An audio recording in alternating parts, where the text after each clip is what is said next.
여러분들 한 사람 한 사람 생각하면서 준비하는 말씀이니까 여러분들 잘 들으세요.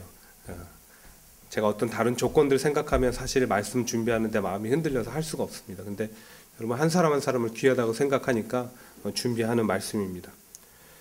사람들은 누구나 청결한 곳을 좋아합니다.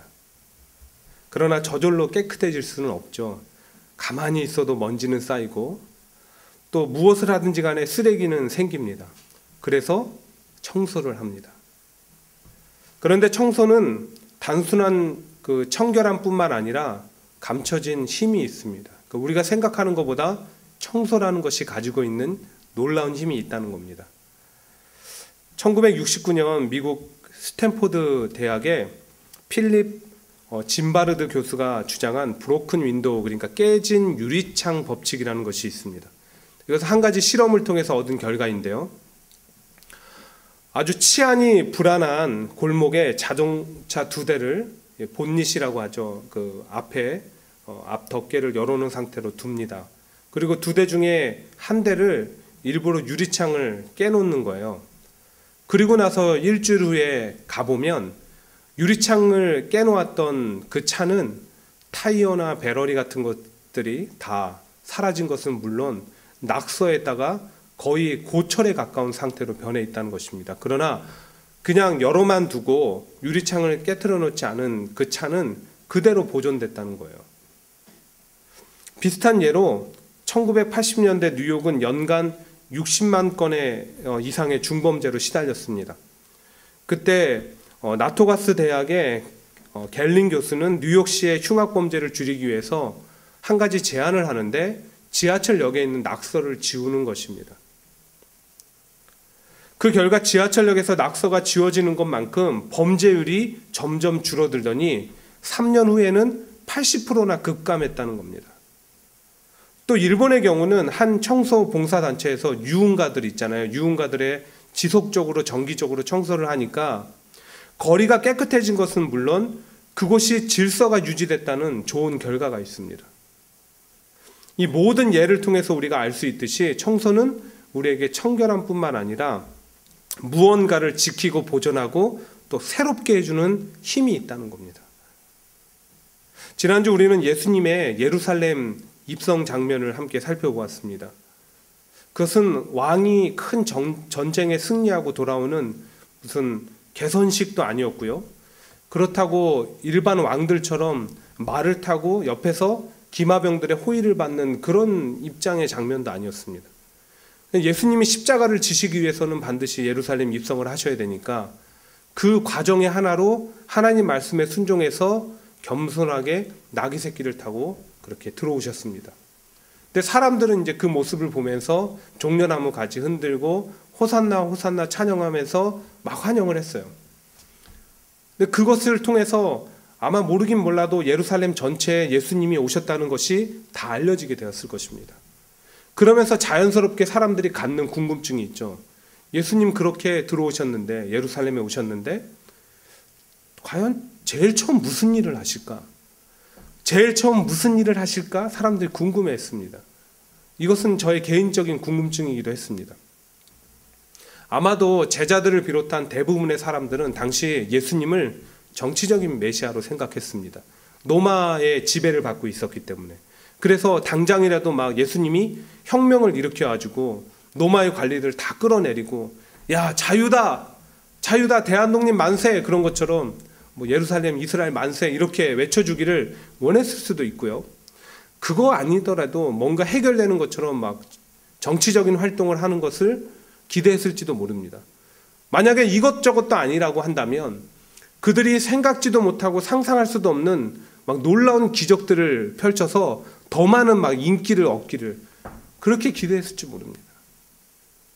근데 오늘 본문을 통해서 우리가 알 수 있듯이 예수님 예루살렘에 들어오셔가지고 제일 먼저 하신 일이 청소입니다. 청소. 성전을 청소하셨어요. 성전을 왜 청소하셨느냐? 우리가 겨울 내내 정말 이렇게 찌든 먼지와 때들을 보면서 청소를 해야지. 근데 날씨도 춥고 그래서 벼르고 별렀다가 봄에 청소를 하지 않습니까? 그것처럼 평소에 예수님이 볼 때 성전이 마음에 안 들었던 거예요. 벼르고 있었다가 예루살렘에 들어오시고 나서 제일 먼저 성전 청소를 하게 된 것입니다.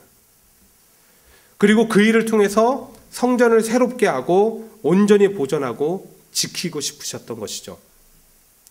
그렇다면 당시 성전이 무엇이 그렇게 더러워지고 잘못된 것일까? 예수님이 보실 때 성전에 잘못된, 마음에 안 드는 것이 무엇이었을까? 크게 두 가지로 생각해 볼 수 있는데, 가장 첫 번째는 성전의 본질이 훼손된 겁니다. 당시 성전은요, 그림을 좀 보여주시면서 우리가 보면서 한번 참고해 보세요. 크게 세 부분으로 나눌 수가 있습니다. 지성소하고 성소하고 성전의 뜰입니다. 지성소는 하나님이 임재하시는 곳이기 때문에 1년에 한 번 대속죄일에 제사장도 아니고 대제사장만 한 번 들어갑니다. 그런 곳이 지성소고요. 성소는 예배하는 곳입니다. 그리고 성전의 뜰은 무엇이냐? 성전 마당인데 하나님과의 관계 회복을 위한 죄인들의 장소입니다. 하지만 세월이 흐르면서 이 성전의 뜰은 장사꾼들이 그 자리를 다 차지해버린 거예요. 이렇게 장사꾼들이 성전에 들어오게 된 이유가 무엇일까? 처음에는 아주 합리적이고 그리고 또 순수한 이유였던 것으로 보입니다. 멀리서 예루살렘 성전까지 예배하러 오는 여행객들이, 순례자들이 있잖아요. 그 사람들이 성전에서 이제 예배할 때, 제사를 드릴 때 그 제사물들, 뭐 소나 양이나 비둘기나 이런 것들 가지고 온다는 것이 쉬운 일이 아닙니다. 우리가 얼핏 생각해봐도 그러잖아요. 멀리서, 그때 무슨 차가 있었던 것도 아니고 멀리서 이동을 할 때 그것들을 같이 끌고 온다는 게 보통 어려운 일이 아니에요.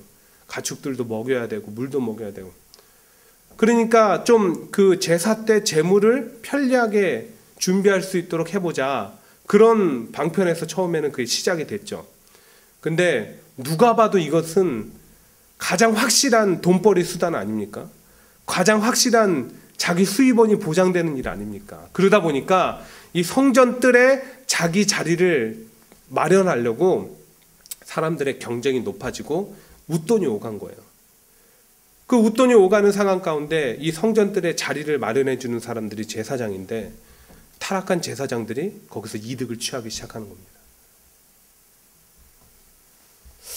그뿐만 아니라 타락한 제사장들은 하나님께 드려지는 제물은 흠이 없어야 된다는 그 율법적인 기준을 악용해서요, 사람들이 힘들게 가져온 제물은 흠을 잡고 헐값에 팔게 하는 겁니다. 그리고 반강제적으로 거기서 상인들에게 구입을 하게 하는 거죠. 그리고 헐값에 판 거는 다른 사람들한테 파는 겁니다. 그 이익은 또 자기들이 취하고. 게다가 당시에 그 유대인 남자들은 20세 이상이 되면 무조건적으로 1년에 한 번씩 성전세라는 것을 내게 되어 있었거든요. 근데 노마의 화폐를 받지 않는 겁니다. 노마의 지배를 받고 있는데 노마의 화폐를 사용하는 것이 아니라 세겔이라는 것을 사용해서요, 그 안에 이제 환전소를 마련해 두는 겁니다. 성전 뜰에. 거기까지는 좋은데 환전을 할 때 환전 세금을 받는 겁니다. 환전 비용을 받는 거예요. 그리고 그 비용은 또 누가 받느냐? 누가 취하느냐? 타락한 제사장들이 가져가는 거예요. 현대사회에 유행하고 있는 건축 형태가 있다면 주상복합이잖아요. 집과 한 건물 안에 우리가 필요로 하는 대부분의 상품들과 또 여가 활동에 필요한 각종 상점들이 한 건물에 다 있습니다. 그렇다 보니까 멀리 가지 않아도 한 건물 안에서 모든 일을 해결할 수가 있습니다. 사람들의 편리를 추구하기 위해서 생겨난 건축물입니다. 예수님 당시의 성전은 이 사람들의 편리함과 종교 지도자들의 이익이 합쳐진 주상 아파트처럼 변질되고 있었던 것입니다. 그렇다면 성전의 본질은 무엇일까? 성전은 구약 성경에서 벳 야훼라고 해서 여호와의 집 혹은 하나님의 집입니다. 즉 성전의 본질은 하나님의 집이기에 그 안에서 행해지는 것은 그것이 무엇이든 하나님을 위한 것이 되어야 한다는 거예요.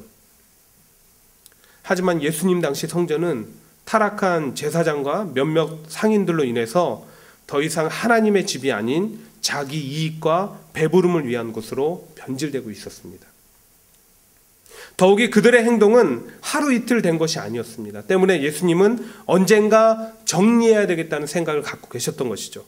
그리고 더 이상 아버지 집이 더러워지는 것을 보다 못해서 예루살렘에 들어가시자마자 성전을 찾아 장사꾼들을 내어 쫓고 돈 바꾸는 사람들의 상과 비둘기 파는 사람들의 의자를 다 뒤집어 엎으셨습니다. 하나님의 집을 지키고 보존하기 위해서 청소가 필요했음을 알고 계셨던 겁니다. 근데 사실 예수님께서 사역하실 때를 우리가 떠올려 보면, 여러분들 기억 속에 한번 보시면 가끔 이제 그 바리새인들이나 종교 지도자들하고 대립을 하실 때는 강하게 얘기를 하신 적은 있어도 오늘처럼 막 소리치고요, 채찍을 휘두르고 상과 의자를 뒤엎는 이렇게 화내시는 장면이 없습니다. 아무리 청소도 좋지만 왜 사람들한테 이 정도로 화를 내신 것일까? 성전의 본질이 훼손돼서요, 성전이 성전으로서 기능을 못했기 때문입니다. 이게 예수님께서 못마땅하게 여기셨던 두 번째 이유예요. 본문 13절에 보시면 이게 장사꾼들을 내어 쫓고 상과 의자를 다 둘러 엎으신 예수님께서 사람들을 향해서 내 집은 기도하는 집이라고 이렇게 얘기하십니다. 내 집은 기도하는 집이다. 이것은 내가 곧 그들을 나의 성산으로 인도하여 기도하는 내 집에서 그들을 기쁘게 할 것이며 그들의 번제와 희생을 나의 제단에서 기꺼이 받게 되리니 이는 내 집은 만민이 기도하는 집이라 일컬음이 될 것임이라 라는 이사야 56장 7절 말씀을 예수님이 인용하신 겁니다. 그래서 간단하게 줄여서 내 집은 기도하는 집이다. 이 부분에 대한 설명이 좀 필요합니다. 당시 하나님께서 이사야를 통해서 이렇게 선포케 하신 이유가 있어요. 그게 무엇이냐면 하나님의 깊으신 뜻이 들어있는데 언젠가 때가 되면, 언젠가 그 날이 오면은 모든 사람들이 차별 없이 이방인이든 이스라엘 사람이든 다 구원을 베풀겠다.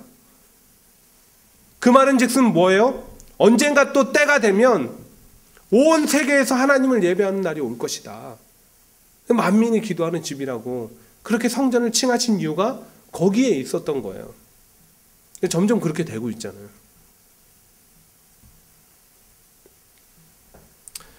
그 예배가 기본적으로 이루어지는 곳이 어디입니까? 성전입니다. 그럼 하나님께서 보신 성전의 기능 중 하나는 예배의 장소입니다. 그리고 이 예배는 온전히 드려져야 하며 어떤 차별도 없어야 합니다. 하지만 성전이 그 기능을 상실했습니다. 예전에 성전들이 시장처럼 바뀌기 전까지는 사람들이 힘들고 어려워도 다 재물 준비해서 왔습니다. 왜 안 힘들었겠습니까? 고되고 힘들었겠죠. 그러나 하나님이 이 재물을 통해서 기뻐하실 것을 생각하면서 그 힘듦과 괴로움도 기쁨으로 변화하면서 바꾸면서 왔습니다. 이제 그럴 필요가 없어요. 오면 돈만 있으면 살 수 있는 겁니다. 점점 예배가 형식적으로 변해가는 거예요. 그뿐인가요? 타락한 제사장들이 환전세를 취하기 위해서 자기들이 마련한 화폐로 반드시 환전해서 성전세를 내게 하고 가져온 재물은 흠을 잡고 그 자리에서 구입하게 합니다. 여러분, 그럼 돈 없는 사람들은 예배하지 못합니까? 몸이 불편하고 형편이 안 돼서 능력이 안 되는 사람들은 예배하지 못하는 거잖아요. 게다가 본래 성전들은 이방인들을 위한 장소이기도 합니다. 이방인들은 예배할 장소조차 잃어버린 거예요. 다 뺏겼습니다. 상인들한테. 그렇습니다. 당시 성전 안에는 하나님도 원치 않은 차별이 존재했고 그로 인해 예배하고 싶어도 하지 못하는 사람들이 생겨났습니다. 그 확실한 증거가 무엇이냐면 14절에서 모든 말씀 마치니까 병든 자들이 예수님한테 찾아온 거예요. 차별받고 있다가 서러웠다가 찾아온 겁니다. 이처럼 성전은 더 이상 하나님께 준비된 예배를 드리는 장소도 누구나 예배할 수 있는 곳도 아니었습니다. 예수님 그 모습 보시고 그 기능 회복하기 위해서 성전이 청소가 필요했다고 생각하신 거예요. 그렇습니다. 사랑하는 성도 여러분, 예수님 당시 성전은 더 이상 하나님의 집이 아닌 몇몇 타락한 제사장들과 상인들의 유익을 취하는 곳으로 변질되었습니다. 또한 그로 인해서 하나님을 예배하는 곳으로서의 기능을 잃어버렸습니다. 근데 과연 이것이 당시에만 존재하던 문제일까요? 오늘날 성전은 교회라고 볼 수 있는데 현대 교회가 하나님의 집과 예배하는 곳이라는 올바른 본질과 기능을 다하고 있냐는 것입니다. 이 질문을 던져보니까 제가 막 가슴이 떨리더라고요. 왜냐하면 만약 예수님이 오늘이라도 잠시 이 땅을 방문하시면 왠지 막 채찍 들고 다니시면서 현대 교회들 막 청소하러 다니기 바쁘실 것 같다는 생각 때문에. 얼마 전 어떤 목사님께서 자신이 속한 노예에 한 가지 법안을 상정하셨대요. 무슨 법안이냐? 목사님들 제발 교회 안에서 문제 생기면 그 문제 가지고 세상 법정으로 가지 맙시다. 교회법으로 해결하고, 만약에 세상 법정으로 가져가는 사람들이 있다고 한다면 일시적으로 그것이 목회자건 성도건 그 직분을 박탈을 시키거나 아니면 일시적으로 내려놓게 합시다. 아니면 교회에서 내쫓읍시다. 근데 물론 반대 의견에 부딪혀서 법안은 결국은 기각되고 말았습니다. 근데 왜 목사님이 이런 법안을 상정하셨을까? 현대 교회 안에 여전히 갈등과 싸움이 끊이지 않고 이로 인해서 교회가 무너지고 힘들어하는 일들이 여전히 끊이지 않기 때문입니다. 목회자도 성도도 내 유익 포기하기보다는 취하려다 보니까 일어난 일이 아니겠습니까? 서로 대우받고 싶어하고 큰 목소리 내고 싶어하고, 그냥 목사님들도 어디서 무슨 장자리 하나 차지하려고 막 자기네 교회 헌금 가져다가 그렇게, 마찬가지잖아요. 막 장로 안 시켜준다 그러면은 다른 조그만 교회 가가지고 장로 자리 하나 차지하려고 하고, 하나님의 집이라고 생각하지 않는 거고 내 집이라고 생각을 하니까 그렇게 되는 거예요. 내 것이라고 생각하니까. 교회를 선택할 때도 보면은요, 하나님의 집에 내가 어떻게 유익이 되기보다 내가 거기서 어떤 유익을 취할 수 있을까를 먼저 생각해 봅니다. 그뿐인가요? 제가 교회 개척하기 전에 뉴욕 일원의 이제 대형 교회라고 하는 곳들을 돌아볼 잠시 시간이 있었습니다. 가면은 제가 정말 정직하게 얘기하는데 예배가 예배라기보다는 쇼라는 느낌을 받는 교회들이 더 많았습니다.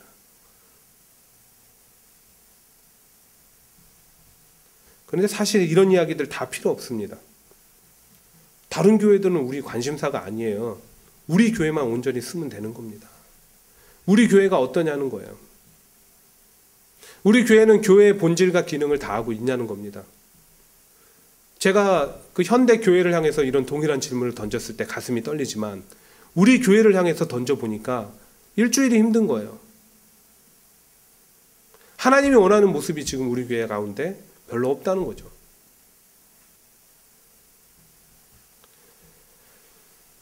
물론 여러분들의 수고와 헌신을 무시하는 것은 아닙니다. 그런데 하나님이 원하는 교회의 모습은 아닌 것 같다는 거예요. 그래서 담임 목사로서 제 자신을 향해서, 또 여러분들은 어떻게 보면 우리 교회 기둥들이잖아요. 여러분들을 향해서 제가 간절히 좀 몇 가지 부탁을 드리고자 합니다. 바로 교회의 본질과 기능을 다하기 위해서, 우리 뉴욕 초원교회의 본질과 기능을 다하기 위해서 하나씩 이제 이렇게 한 라인씩 띄워주시면 돼요. 첫 번째, 교회가 하나님의 집이 될 수 있도록 우리가 함께 노력합시다. 어떤 젊은 부부가 있었습니다. 둘은 10년 만에 조그만 집을 하나 마련했어요. 10년 동안 맞벌이한 선물과도 같은 집이었습니다. 근데 문제가 생겼습니다. 사람들이 자꾸 찾아오는 거예요. 친구들, 가족들, 직장 동료들, 선후배. 그러더니 이제 그 사람들이 자기들한테 편리한 것들을 갖다 놓기 시작합니다. 뭐 침대도 가져다 놓고, 가구도 가져다 놓고, 자기 짐도 가져다 놓고. 조금 더 편리하게 다닐 수 있도록 키까지 복사했어요. 퇴근 때마다 부부가 불안합니다. 아, 오늘은 누가 와 있을까? 오늘은 우리 집에 누가 올까? 더 이상 집이 안식처가 아닌 겁니다. 여러분, 과연 이 집의 주인이 누구입니까? 집은 거주하는 사람이 가장 편하도록 되어 있어야 됩니다. 그래서 집주인의 마음대로 인테리어도 하고 가구 배치도 합니다. 교회는 하나님의 집입니다. 이곳이 하나님 계시기에 가장 편안한 집이 되려면 구성원인 성도가 갖춰야 되는 세 가지 자세가 있습니다. 첫째, 하나님 중심이어야 되는 거예요. 하나님 중심. 바울은 고린도전서 10장 31절에서 그런즉 너희가 먹든지 마시든지 무엇을 하든지 다 하나님의 영광을 위해서 하라라고 부탁합니다. 즉 성도는 생각하고 행동하는 모든 것이 하나님 중심이 되어야 한다는 것입니다. 교회 안팎에서 마찬가지입니다. 하나님이 기뻐하시고 원하는 것이 무엇인지, 내가 하는 행동과 말이 교회에 득이 되는지 해가 되는지, 하나님의 집에 이로운지 해가 되는지를 생각해서 선택하고 해야 된다는 거예요. 둘째, 하나님의 일은 무엇이든지 하겠다는 자세가 필요합니다. 시편 84편 10절은 주의 궁전에서의 한 날이 다른 곳에서의 첫날보다 나은즉 악인의 장막에 사는 것보다 내 하나님의 성전 문지기로 있는 것이 좋사오니, 이렇게 고백합니다. 여러분, 상식적으로 생각하면 성전 문지기가 뭐가 좋습니까? 비가 오면 비 맞아야 되고, 눈 오면 눈 맞아야 되고, 추우면 추워야 되고, 더우면 더워야 되고, 교회 안에서 일하면 더 화려하고 든든하고 우리말로 뽀대나는 일 많이 있잖아요. 근데 왜 그렇습니까? 하나님의 일이고 하나님을 위한 일이니까 영적으로 생각할 때 그것을 기쁨으로 감당하는 겁니다. 하나님의 일은 크고 작음도 없고요, 낮고 높음도 없습니다. 우린 이런 마음으로 교회 안에서 맡겨진 직분과 일들을 감당해야 됩니다. 셋째, 교회에 속한 모든 것들은 귀하게 여겨야 됩니다. 내 것보다 더 귀하게 여겨야 돼요. 일반적으로 교회를 에클레시아라고 알고 있습니다. 그런데 교회라는 말에 영어, 독일어, 스페인어 등은 헬라어 키리케라는 말에서 온 겁니다. 키리케로 이제 처치 이렇게 바꾼 건데, 그 뜻이 무엇이냐? 주님께 속한입니다. 즉 하나님의 집인 교회에 속한 그것이 사람이든 물건이든 모두가 하나님의 것이라는 거예요. 누군가 여러분의 물건을 귀하게 여기지 않는다고 생각해 보십시오. 그 사람을 좋게 보겠습니까? 그 사람이 우리가 볼 때 반갑습니까? 내 것을 귀하게 여기지 않는데? 마찬가지로 하나님은 하나님의 것을 소중히 여기는 사람들을 좋아하십니다. 교회 안에 다른 지체들을 귀하게 여겨야 돼요. 왜요? 여러분들 다 하나님의 것이거든요. 그래서 사랑으로 봉사하고 섬기는 겁니다. 서로.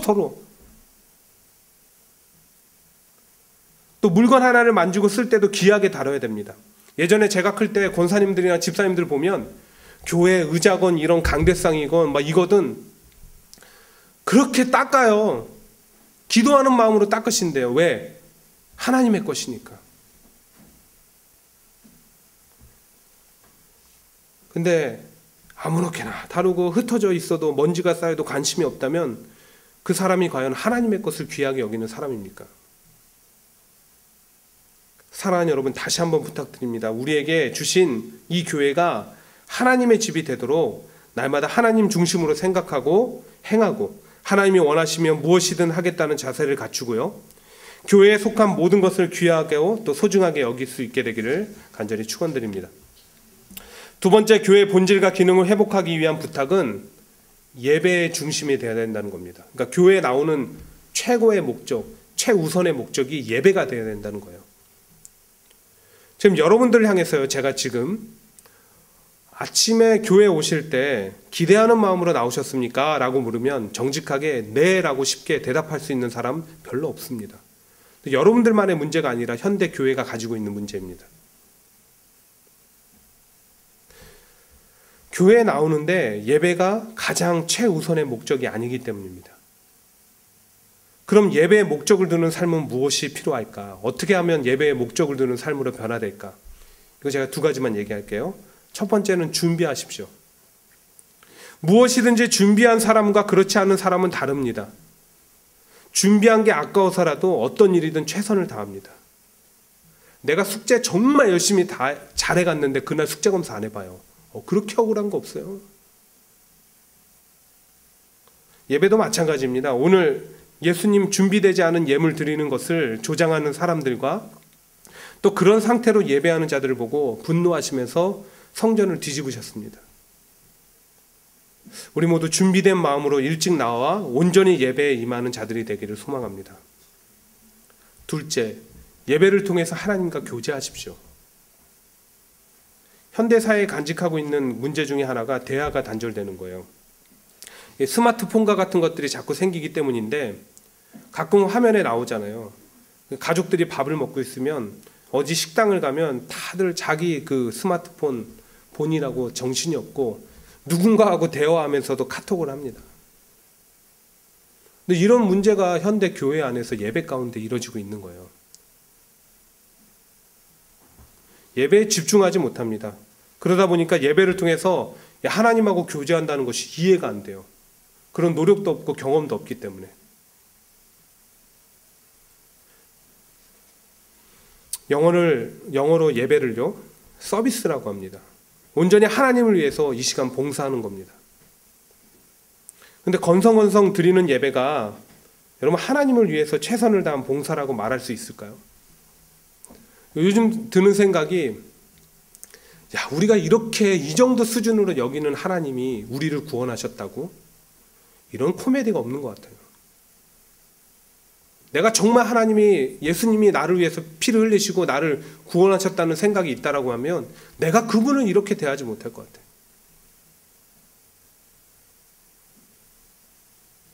여러분, 변화를 결단하기를 원합니다. 예배에 집중하십시오. 찬양과 기도와 말씀을 통해서 하나님과 교제하기를 힘쓰십시오. 그럼 오늘 성전에 나와 예수님의 치유를 경험했던 자들과 같이 우리가 예배를 통해서 힐링을 경험하는 거예요. 회복을 경험하는 겁니다. 무엇보다 그것이 삶으로 연결되는 축복이 있기를 원합니다. 여러분 삶에 다 풀려지기를 원해요. 예배에 성공하면 다 성공하는 겁니다. 예배에 충만한 기쁨이 여러분 삶 가운데 넘쳐나기를 축원드립니다. 말씀을 맺을게요. 예수님께서는 예루살렘 입성 후에 다른 일 다 제쳐두고 성전 청소를 먼저 하셨습니다. 청소를 통해 성전이 새로워지고 보존되기를 원하셨던 거예요. 무엇보다 성전이 그렇게 온전히 지켜질 때 후대의 사람들이 참된 예배를 통해서 하나님을 경험할 수 있다는 생각 때문이었습니다. 그런 기대 때문에. 이는 오늘날 교회를 성도들이 지키고 보존해야 되는 이유이기도 합니다. 그러나 이를 위해서 청소가 필요합니다. 이미 너무 더러워졌기 때문입니다. 다른 교회를 말할 필요는 없이 우리 교회부터 청소가 필요합니다. 그러므로 오늘부터 우리 모두가 결단합시다. 교회가 하나님의 집이 되고 교회에 나오는 최우선의 목적이 예배가 되기를 결단하십시오. 제가요, 매년 추수감사절이 되면 생각나는 분이 있습니다. 근데 말씀을 준비하는데 그분이 그렇게 생각이 나는 거예요. 제가 이제 1995년, 96년 그때쯤이었는데 연도수는 정확하지 않은데 그 무렵이었던 것 같아요. 저희 아버님 시부하시는 그 모교회에 제가 주일학교 교사로 봉사하고 있을 그럴 때였습니다. 근데 그것을 담당하고 있던 목사님이 계셨어요. 근데 목사님이 3남매가 있었거든요. 어느 주일날 아침이었습니다. 그날도 변함없이 목사님이 아이들하고 사모님 먼저 내려놓고 교회 주차장에 주차를 한 거예요. 근데 막내가 4살이었어요. 근데 막내가 사모님이 잠시 방심하는 사이에 아빠하고 아빠 차로 뛰어든 겁니다. 근데 목사님은 주차에 집중하느라고 아이를 보지 못했어요. 아빠 차에 치였습니다. 애를 급히 응급실로 옮겼는데 죽었습니다. 온 교회가 슬픔에 빠진 거예요. 일주일 동안 정신없이 장례식 다 치르고 그 다음 주가 됐습니다. 여러분 솔직히 목사님 한 주 쉬어도 되잖아요. 아니면 그냥 나와서 예배만 드려도 되잖아요. 근데 변함없이 주일학교, 한국교회 주일학교 예배는 가장 먼저 시작되거든요. 일찍 교회에 나오셔서 주일학교 예배를 준비하시는 거예요. 그 모습 하나만 봐도 우리가 너무나 감동스러운데, 성도들이 감동스러운데, 근데 그날 예배가 성도님들의 울음바다가 됐습니다. 목사님이 감사 헌금을 드렸는데 감사 제목에다가 뭐라고 적으셨냐면 4년간 아이를 키우게 해주신 것과 그로 인해 기쁨 누리게 해주신 것, 마지막으로 아이가 좋은 천국 먼저 가게 하신 것을 감사한다고 적은 거예요.